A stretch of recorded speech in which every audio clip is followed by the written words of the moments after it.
اللہ مولانا العظیم ان اللہ وملائکتہ یصلون علی النبی یا ایہا الذین آمنوا صلوا علیہ وسلموا تسلیما صلاۃ والسلام علیک یا رسول اللہ وعلی آلک واصحابک یا حبیب اللہ صلاۃ والسلام علیک یا خطیب الانبیاء والمرسلین وعلی آلک واصحابک یا رحمۃ للعالمین۔ برادران اسلام، اللہ رب العزت کا بے پناہ فضل و احسان ہے جس نے ہمیں انتہائی اہم رات، برکتوں والی رات، بخششوں والی رات، فیضان رحمت والی رات، انتہائی سعادتیں تقسیم کرتی ہوئی رات اور سلامتیاں بانٹنے والی رات نصیب کی ہے۔ دعا ہے کہ اللہ تعالی آج کی رات نازل ہونے والی رحمتیں ہم سب کو عطا فرمائے۔ بڑی ہی روح پرور اور سعادت افروز محفل میں ہمیں حاضری نصیب ہوئی ہے۔ حضور کے ذکر مبارک سے جو کیفیات نصیب ہوئی ہیں، دعا کریں کہ ساری زندگی اسی کیفیت محبت میں گزر جائے۔ اگر کسی چیز کا تعارف ہو تو آدمی اس چیز کی قدر کرتا ہے، اور اگر تعارف نہ ہو تو قیمتی شے کو بھی آدمی ضائع کر دیتا ہے کیونکہ اسے تعارف نہیں۔ ایک آدمی کو یاقوت کا ہیرا ملا، اس نے گدھے کے گلے میں ڈال دیا، اس کو پتہ نہیں تھا کہ یہ ہیرا ہے اور قیمتی ہے۔ ایک جوہری نے دیکھا اور اس شخص سے کہنے لگا یہ ہیرا کتنے کا بیچو گے؟ تو وہ جاہل جسے یاقوت کی خبر نہیں تھی، وہ جوہری سے پوچھنے لگا کیا اس پتھر کی بھی کوئی قیمت ہے؟ تو جوہری نے کہا میری نظر سے پوچھو یہ کتنا قیمتی پتھر ہے۔ جس طرح یاقوت کی قیمت جوہری کی نظر سے پوچھیں تو پھر اس کی قدر پتہ چلتی ہے، اسی طرح رمضان شریف کی قدر اور لیلۃ القدر کی شان نگاہ مصطفیٰ سے پوچھیں۔ حضور نے اس رات کو کس نظر سے دیکھا ہے؟ صحابہ کرام اور آل اطہار نے لیلۃ القدر کو کس طرح تلاش کیا ہے؟ اپنی نگاہ سے ماہ رمضان یا لیلۃ القدر کو نہ دیکھیں، بلکہ یہ دیکھیں نگاہ مصطفیٰ میں اس کی قدر کتنی ہے، تب پتہ چلے گا کہ یہ کتنی رحمتوں والی رات ہے اور کتنی عظمتوں والی اور کتنی شانوں والی رات ہے۔ آج کتنے ہی لوگ ایسے ہیں جو محفلوں میں آئیں گے، مسجدوں میں جائیں گے تو اپنے کاندھوں پہ گناہوں کی گٹھڑیاں اٹھا کے، لیکن جب محفلوں سے واپس جائیں گے تو اپنی جھولیاں بخشش کے پھولوں سے بھر کے جائیں گے۔ آج کتنے ہی ہرما نصیب ایسے ہیں جو ہمایوں بخت بن جائیں گے۔ آج کتنے ہی بے کمال ایسے ہیں جو با کمال بنا دیے جائیں گے۔ آج کتنے ہی بے مراد ایسے ہیں جو با مراد کر دیے جائیں گے۔ آج کتنے ہی خالی دامن ایسے ہیں جنہیں بھر دیا جائے گا۔ آج کتنے ہی پریشان حال ایسے ہیں کہ جن کی دل شکستگی کا سامان کر کے ان کے دلوں کو راحت سے خوش کر دیا جائے گا۔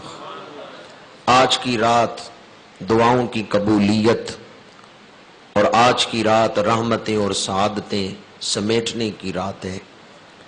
نہ جہاں میں مجھ کو امان ملی جو اما ملی تو کہاں ملی، میرے جرم خانہ خراب کو تیرے عفو بندہ نواز میں۔ اور آج کی رات تو عفو درگزر کی رات ہے، اسی لیے حضور نے لیلۃ القدر کی دعا سکھائی، اللہم انکا عفو تحب العفو فاعف عنی یا غفورو یا غفورو یا غفور۔ ماہ رمضان المبارک کا تیسرا عشرہ، جس کی طاق راتوں میں لیلۃ القدر کو تلاش کرنے کا حکم ہے، اور بالعموم یہ 27ویں رات ہوتی ہے، یہ تیسرا عشرہ دوزخ سے آزادی کا عشرہ ہے۔ اسی حوالے سے انتہائی اختصار کے ساتھ چند گھڑیاں گفتگو کروں گا۔ ہمارا یہ ایمان اور عقیدہ ہے، ایک دن آئے گا جب دنیا کی عمر پوری ہو جائے گی، یہ ترتیب بکھر جائے گی، قبریں اکھیڑی جائیں گی، ستارے بکھر جائیں گے، آسمان پھٹ جائے گا، قیامت بپا ہوگی، اللہ کی عدالت لگے گی، میزان لگے گا، اعمال تلیں گے۔ وہ جو ترازو حشر میں لگے گا، میزان لگے گا، اس پہ ذات کو یا منصب کو نہیں تولا جائے گا، اس پر ایمان اور عمل کو تولا جائے گا، اور پھر فیصلہ ہوگا۔ اللہ تعالی کی طرف سے مقرر فرشتہ اعلان کرے گا کہ فلاں کا بیٹا کامیاب ہو گیا ہے، اور جس کے گناہ بڑھ گئے، نیکیاں گھٹ گئیں، اس کے متعلق فرشتہ اعلان کرے گا فلاں کا بیٹا ہار گیا ہے، ناکام ہو گیا ہے، فلاں کا بیٹا دوزخ کا حقدار ٹھہرا ہے۔ حشر کے میدان میں اہل جنت اور اہل دوزخ کو الگ کر دیا جائے گا۔ وَامْتَازُوا الْيَوْمَ أَيُّهَا الْمُجْرِمُونَ۔ آج دنیا میں نیک اور بد اکٹھے ہی، کوئی شادی کا فنکشن ہو، نیک اور بد اکٹھے ہی بیٹھے ہوتے ہیں، نیک بھی ہوتے ہیں، بد بھی ہوتے ہیں۔ بازار جائیں، نیک اور بد اکٹھے ہی ہیں، یہاں ملے جلے ہیں، پر قیامت کے دن اللہ فرق واضح کر دے گا، علیحدہ علیحدہ صفیں بنا دے گا، یہ جنتی ہیں، یہ دوزخی ہیں۔ پھر اصل زندگی شروع ہوگی جس نے کبھی ختم نہیں ہونا۔ وہ کامیاب ہو گیا جو دوزخ سے بچ گیا، وہ کامیاب ہو گیا جو جنت کا حقدار ٹھہرا۔ یہ تیسرا عشرہ اسی کامیابی کو حاصل کرنے کی دعوت دیتا ہے، اور اس تیسرے عشرے میں اللہ تعالیٰ اپنے خوش نصیب بندوں کے نام جنتیوں کی فہرست میں لکھ دیتا ہے۔ ہم دوزخ کو مانتے ہیں، یہ ہمارے بنیادی عقائد میں سے ہے، لیکن کتنے لوگ ایسے ہیں کہ دوزخ کو مان کے بھی اس سے بچنے کی فکر نہیں کرتے۔ دوزخ اللہ تعالیٰ نے سزا کے لیے اپنے نافرمانوں کو یا اپنی ذات کا انکار کرنے والوں کو سزا کے لیے جو جگہ تیار کی ہے، اس کا نام ہے دوزخ، اسے جہنم کہتے ہیں۔ اور وہ اتنی سخت جگہ ہے، ایسی عذاب والی جگہ ہے کہ اگر دوزخ کا ایک انگارہ زمین پہ لا کے رکھ دیں تو ساری زمین جل جائے، زمین کے اندر سے قوت روئیدگی ختم ہو جائے، زمین کوئی فصل کوئی پھل اگانے کے قابل نہ رہے۔ اور اگر دوزخ کے گرم پانی میں سے ایک کوزہ بھر کے، ایک لوٹا بھر کے یا ایک پیالہ بھر کے دنیا کے کسی سمندر میں ڈال دیں تو دنیا کے سارے سمندر، سارا پانی گرمی سے کھولنے لگے، حدوں سے باہر اچھلنے لگے، اتنا گرم ہو جائے۔ اگر دوزخ کے گرم پانی کا ایک پیالہ دنیا کے کسی سمندر میں ڈال دیں تو دنیا کا سارا پانی گرمی سے کھولنے لگے. اگر دوزخ کا ایک پتھر کسی بڑے بلند پہاڑ کے اوپر لا کے رکھیں تو وہ پہاڑ پگھل جائے اور پانی ہو جائے. وہ زنجیریں جن سے مجرموں کو جکڑا جائے گا، اگر ان زنجیروں کا ایک کڑا دنیا کے کسی بڑے پہاڑ کی چوٹی پہ لا کے رکھیں تو وہ اتنا گرم اور اتنا سخت کڑا ہے کہ وہ پہاڑ کو بھی پگھلا دے اور زمین کو بھی پگھلا دے اور ساری زمین کو سیاہ پانی میں بدل دے. اگر دوزخ کی آگ میں جلنے والے آدمی کو دنیا کی آگ میں لا کے رکھیں تو اسے نیند آ جائے. وہ دنیا کی آگ کو آگ ہی نہ سمجھے، وہ کہ یہ تو راحت کی جگہ ہے. حالانکہ ہم لوگ تو دنیا کی آگ کو بھی برداشت نہیں کر سکتے. ماچس جلائیں نا، دیا سلائی کے کنارے سے تھوڑی سی آگ، ایک شعلہ اٹھتا ہے، ہم تو اس شعلے کو بھی اپنے انگلی پہ برداشت نہیں کر سکتے. دیا سلائی کا تھوڑا سا شعلہ ہم اسے اپنے ہاتھ پہ برداشت نہیں کر سکتے، دنیا کی آگ نہیں برداشت کر سکتے. لیکن جو آدمی دوزخ کی آگ میں ہو، علماء نے اس کی ہولناکی کو بیان کرنے کے لیے یہ مثال دی ہے. اگر اسے دوزخ کی آگ سے نکال کے دنیا کی آگ میں رکھیں تو اسے دنیا کی آگ میں سکون آئے. وہ کہ یہ آگ ہے ہی نہیں، آگ تو وہ ہے جو دوزخ میں. دوزخ میں جب دوزخ کی آگ میں جلیں گے تو دوڑیں گے پانی کی طرف. دوزخ میں پانی بھی ہے، وہ کھولتے ہوئے پانی کی طرف دوڑیں گے کہ پانی سے آگ بجھاتے ہیں، اور پانی کے وہ برتن بھریں گے اپنے اوپر گرانے کے لیے یا پینے کے لیے. پر احادیث میں آتا ہے وہ دوزخ کے پانی کا برتن بھر کے منہ کے قریب لائیں گے، ابھی برتن دور ہے، ہونٹوں تک پہنچا نہیں، اس پانی کی تپش سے ہونٹ آنکھوں تک جل جائیں گے، نچلا ہونٹ سینے تک جل جائے گا، ابھی پانی پیا نہیں. وہ لوگ شدت کرب میں ہوں گے، تکلیف میں ہوں گے، بے ساختہ دوزخ کے پیالے کا پانی اپنے منہ سے لگائیں گے کہ پیاس بجھے. لیکن وہ پانی جب حلق سے اترے گا تو یوں لگے گا جیسے کانٹے حلق سے اتر رہے. دنیا میں کسی آدمی کو آگ لگے، جلد جلے تو کبھی ایسا ہوتا ہے گوشت نہیں ابھی جلتا، بندہ مر جاتا ہے، اور کبھی ایسا ہوتا ہے تھوڑا سا گوشت جلتا ہے کہ بندہ مر جاتا ہے. لیکن دوزخ کی آگ جلد جل جائے گی، گوشت جل جائے گا، ہڈیاں جلیں گی، بندے کا دل جل رہا ہوگا پر موت نہیں آئے گی. یہاں کسی کا دل نہیں جلتا آگ سے، کیونکہ دل کے اوپر پسلیاں ہیں اور اوپر گوشت ہے، اوپر جلد ہے، کتنے غلاف ہیں اس کے اوپر. جلد جلتی ہے یا گوشت جلتا ہے تو بندہ مر جاتا ہے، دل تک آگ نہیں پہنچتی. لیکن دوزخ میں جلد جلے، گوشت جلے، ہڈیاں جلیں، حتیٰ کہ دل تک آگ پہنچے گی، دل جل رہا ہوگا پر موت نہیں آئے گی. وہ بندہ شدت کرب میں ہوگا، تکلیف میں ہوگا، لیکن موت نہیں آئے گی.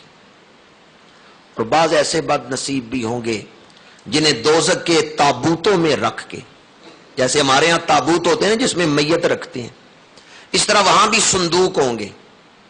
صندوق میں دوزخی کو رکھ کے اوپر سے فرشتے اس تابوت کو دوزخ کے کیلوں سے بند کر دیں گے، دوزخ کے میخ اس تابوت پر ٹھونک دیں گے اور پھر اس تابوت کو آگ میں پھینک دیں گے. اب دوزخی اندر جل رہا ہے لیکن کہیں بھاگ نہیں سکتا، کہیں جا نہیں سکتا. سورہ تحریم کی آیت نمبر 6 کا پہلا حصہ میں نے تلاوت کیا ہے. اسی آیت میں اللہ تعالیٰ فرماتا ہے دوزخ پر جن فرشتوں کی ہم نے ڈیوٹی لگائی ہے وہ فرشتے بڑے سخت ہیں. وہ فرشتے بڑے سخت ہیں، کسی کے رونے دھونے سے ان کا دل نرم نہیں ہوتا. انہیں صرف اپنے رب کی پرواہ ہے کہ اللہ نے جو حکم دیا ہے بس اس کو پورا کرنا ہے، یہ نہیں دیکھنا کہ دوزخی کس کیفیت میں. ہم نے دوزخ کا نام سنا ہے لیکن اس کی کیفیات کو نہیں جانتے.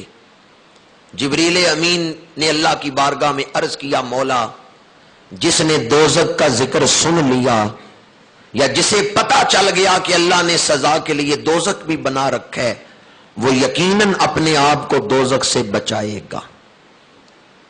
دوزخ کا بھی ایک ہی حصہ نہیں بلکہ قرآن مجید اٹھا کے دیکھیں دوزخ کے 7 مختلف حصے ہیں۔ جس طرح جنت کے مختلف درجے ہیں، طبقے ہیں، اس طرح دوزخ کے بھی مختلف طبقے ہیں۔